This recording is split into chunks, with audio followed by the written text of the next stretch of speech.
Dr. Buttery, please report to the emergency room. Dr. Buttery to the emergency room.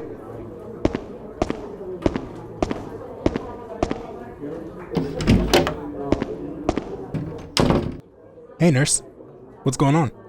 Doctor, it's the RLCS. We've had an influx of teams dealing with some pretty severe symptoms. We're looking at underwhelming performances, untapped potential, and worst of all, choking. Choking? This is pretty serious. How many teams are we looking at? A lot. Before today, we can only focus on one. So do you think you can help? Well, I'm still pretty new to this, but I can give it a shot. Who do we have first? Today we have Team Envy, who on paper look like they should be a good team, but struggled during the winter, and we need help identifying the cause. Team Envy, huh? This diagnosis might be pretty complicated, but alright. Let me see what I can do.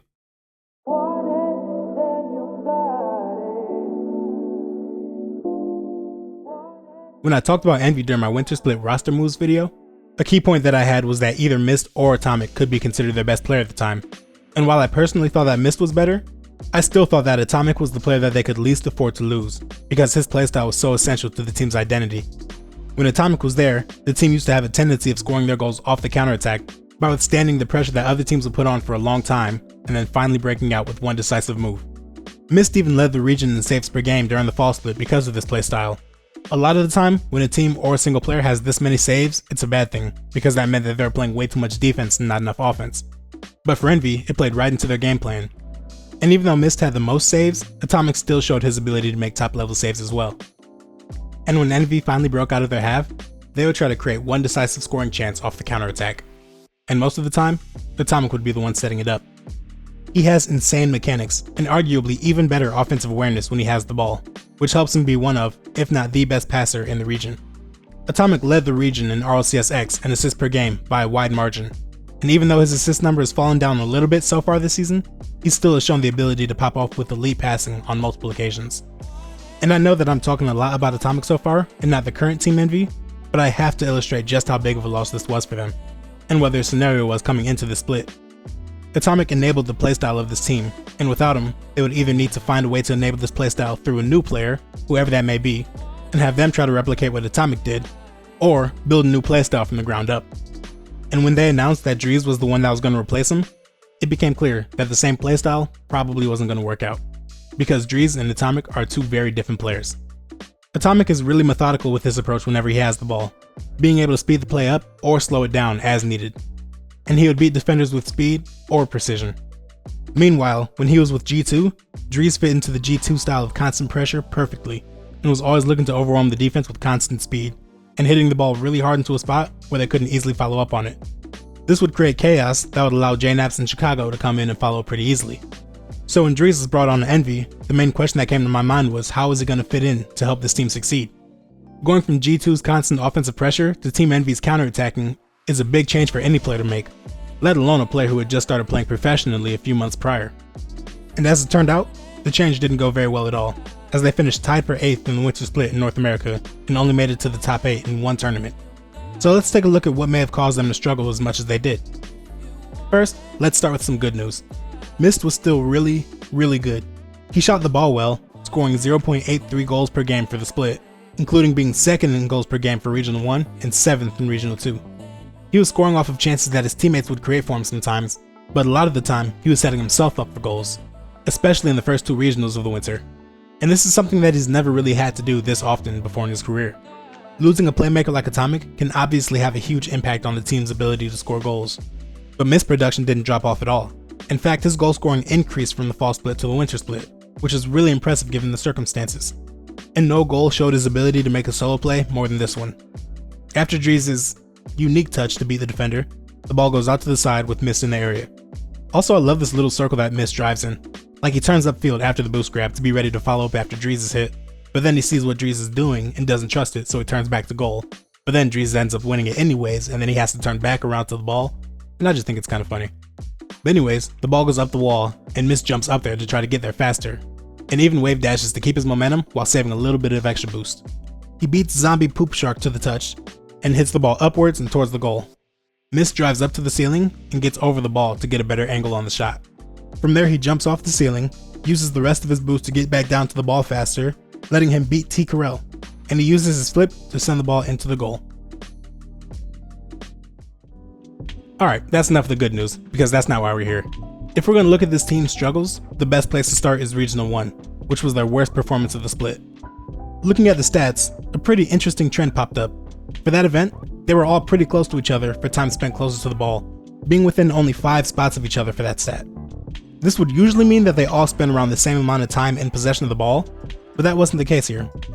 Octane.gg, the website where I get almost all of my stats from, obviously keeps track of a player's average ball distance, but they also track average ball distance for when a player's team has possession and when they don't.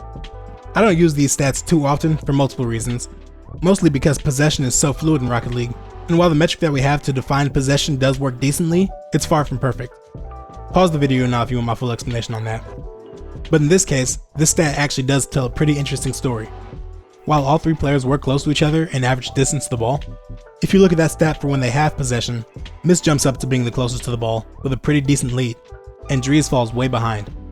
But when they didn't have possession, Joreuz became the closest one to the ball, and Mist became the farthest, basically trading places with each other.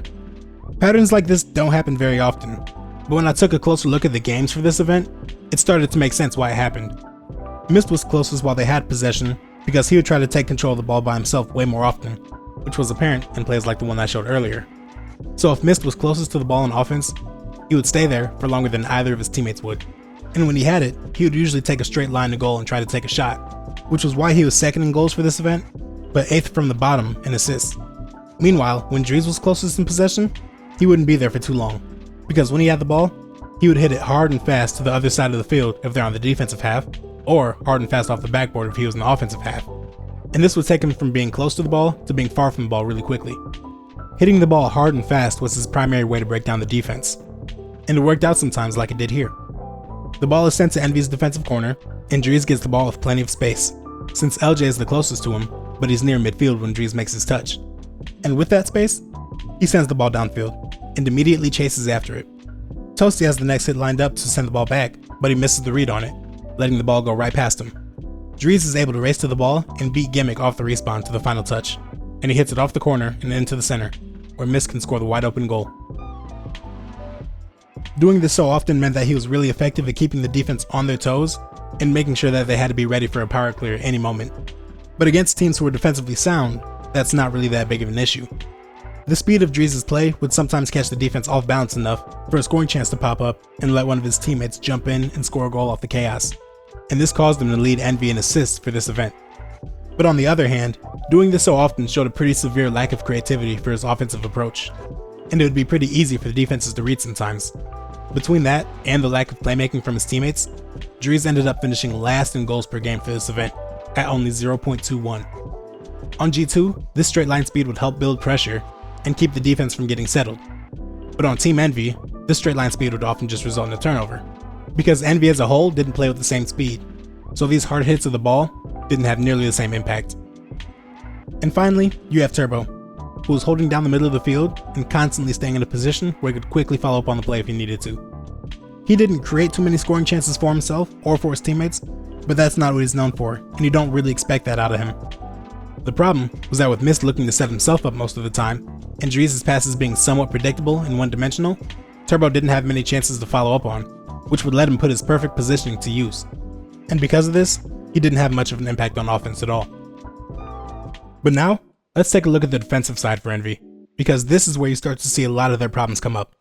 Going back to Mist, he was farthest from the ball when they didn't have possession. While he was their top scoring threat, he was also their go-to goal line defender. After Envy would lose the ball, Mist would typically take a wide rotation around the play, pick up whatever boost he could, and run back to the goal as quickly as possible without getting in his teammates' way while they challenged the ball. A pretty standard rotation to be honest, and there's not so much for us to focus on here. And in Turbo's case on defense, since he was always nearby to follow up on offense, when Envy lost the ball, he would stay close to the play and look to challenge early, stopping the opponent's possession before he gets started. In fact, he was challenging early so often that he had the 4th most time in the entire event as being farthest forward on his team. Most players rank high in this stat because of their aggression on offense, but Turbo got there because of his aggression on defense, which I think is pretty cool. And finally, Joreuz was the one who was between these two extremes, filling in the gaps on defense where he could. Even though Mist was the third man in the traditional sense, he and Joreuz were tied for the most time spent as farthest back on the field, both having 2 minutes and 19 seconds per game. But even though they had the same amount of time as the farthest back, when they were there, they were doing two very different things, which you can see in their number of saves. When Mist was the farthest back, he was serving as the last line of defense and saving shots as they came in. But when Joreuz was farthest back, he would mostly try to buy time for Mist to get back to goal. And as much as I hate to say it, there were a lot of times when it didn't really work. When a player is in that second man role and buying time for a teammate to get back to goal, once the rotator is back in goal, there's usually an important question to ask. Who's going to go for the ball now? In theory, you'd want that second man to challenge it, because that ensures that your best goal line defender stays as the goal line defender. But in practice, on the field, there are a lot of times when it doesn't work like that, and the third man will have the better opportunity to challenge the ball, so he'll go for it instead. It's up to the two defenders in these positions to figure out who's going to go for the ball and to answer that question. But unfortunately for Envy, they were wrong in this exact scenario a lot of the time. They would have miscommunications about who would go next, leading to double commits and defensive breakdowns. And there were a couple of times where Joreuz would go for the ball, but he would get a pretty poor touch that didn't stop the pressure, and rarely would make the pressure worse. It's honestly pretty ironic that the team who became known for scoring off the counterattack so much suddenly became victim of these same counterattack goals because of these defensive breakdowns. First, we'll look at this play against Team Complexity, where we have Joreuz as the last man back, buying time for his teammates. Razebull goes for the bump, but Joreuz does well to jump over it and avoid contact. But Shad gets one last slight touch after his air dribble to send the ball infield. This slows down Joreuz's follow-up, but he's still in position to go for the ball if he wants. But Mist saw this awkward touch and Joreuz's positioning and decided to go in and take the challenge for himself. And Joreuz thought that he was still in a good spot to follow up, so he goes for it too. Joreuz is first to the ball, beating out both Mist and AJG, and he hits the ball out of the way. But he hits it straight into Shad, who immediately turns and takes a shot. Mist got a demo after being beat to the ball by Joreuz, but the impact of the collision throws him backwards and right into Turbo Pulsar. So now the ball is slowly rolling into their net, and Mist needs to try to recover in time to make the save, and he can't get there in time. And secondly, we have another miscue happening here against the Sonics. Joreuz is once again the last man back against a counterattack, but this time, Mist gets back to the goal way earlier in the play, giving Joreuz the green light to go for a challenge. He jumps in the air to contest Andy, but he backflips immediately. This could have been an accident, or it could have been on purpose after seeing Andy had him beat, but regardless, this isn't the main problem. Similar to the last play, Mist sees Joreuz's awkward flip and his weird positioning, and again goes in for the challenge himself.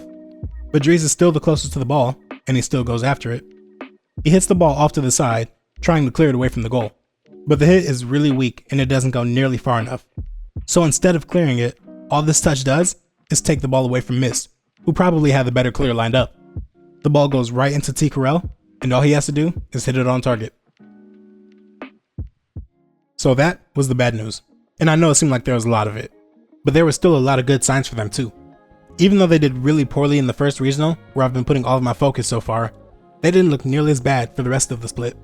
After going 0-4 in the first event, they went 5-4 combined in the other two, with those losses coming against G2, Oxygen, FaZe, and NRG. And all of those are pretty forgivable as far as losses go. They didn't have much time to practice together prior to the first event, and this lack of practice together probably had a big role in the team's struggles at first, because they started looking better and better as time went on. Looking at the stats, they looked like a completely different team in Regional 3. Joreuz went from being one-dimensional with the setups to being creative and adapting to what the defense gave him. In fact, he did so well with his passing that he led Event 3 in assists per game at 0.89. And even further than that, he was 5th in average speed this event, after being 31st in speed in the first event. Joreuz has always been at his best when he's moving fast, and his slow speed in the first event was a side effect of his indecisiveness and hesitation, being slow to the play when he would typically want to be fast. But in the third regional, that indecisiveness was gone, and was replaced by the full speed confidence that we expect to see from him. And with Joreuz rounding into form as a passer, Turbo was, as always, in prime position to follow up in the middle of the field. This increase in playmaking gave Turbo more chances to score, and he converted about as many of them as he could. He went from having the 11th fewest goals in Event 1 to having the 3rd most in Event 3, while also finishing 8th in shooting percentage. And there was no better example of this improvement than this play right here. Mist hits the ball down off the sidewall, and it comes down to Joreuz. And instead of looking for a hard hit off the backboard, he controls it and slows the play down. Turoko's next to the near post waiting for Joreuz to center it, and he jumps up early, trying to cut off the angle of the pass. But Joreuz stays patient, staying on the ground and on the outside of the ball. He keeps rolling the ball forward and waits until Turoko is clear of the play. Once Turoko is no longer a threat, then Joreuz throws the pass, getting between the ball and the back wall, and kicking the ball out to the center. And, you guessed it, Turbo's in perfect position for the pass, and he finishes off the play and puts Envy on the board.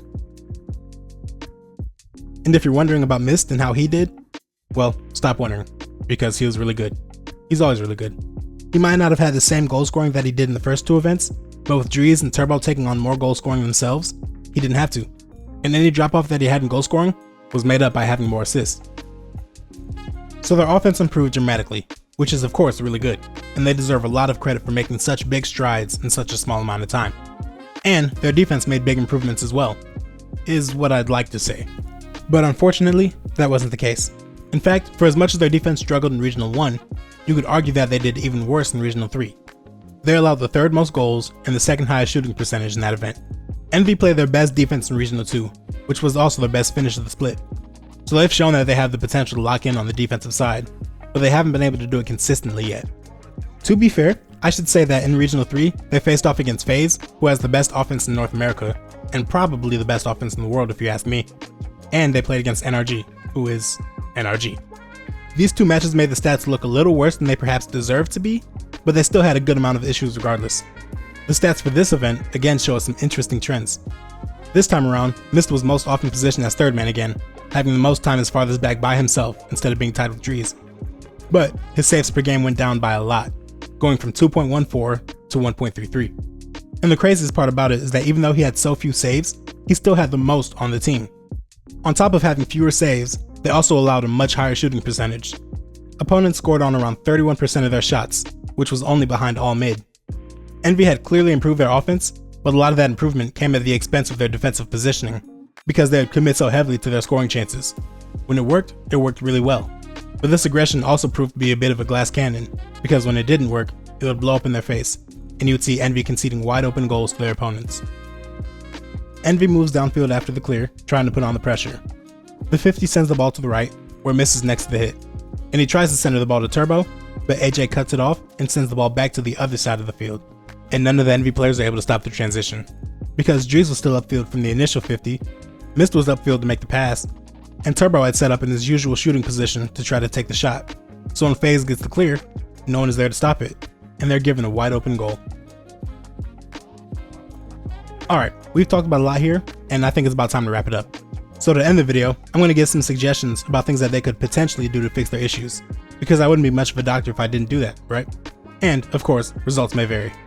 So first, keep doing what they can to ensure that Joreuz is comfortable on the ball.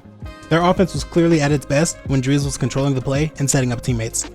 This allowed Turbo to get involved with offense more as he would take shots from his great positioning, and it allowed Mist to be more adaptable in his offensive approach since he wouldn't need to always look for solo plays to try to keep the offense afloat.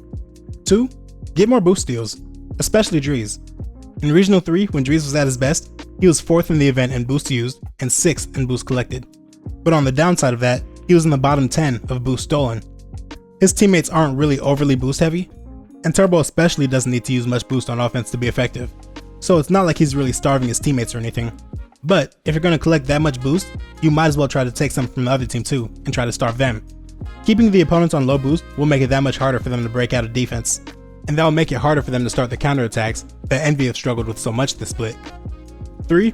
I would try to put Turbo in that second man position on defense as much as possible, instead of having him be the one to challenge early so often.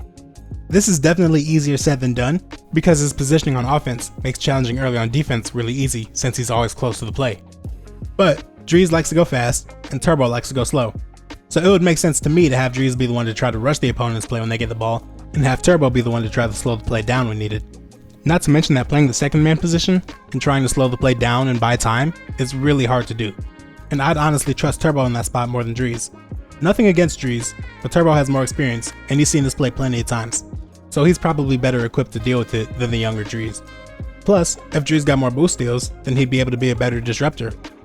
Finally, and most importantly, don't let Mist go to a new team, because if he does, good luck. Alright, that's one patient out of the way, and I think that's a good place to stop for today. But who do we have next?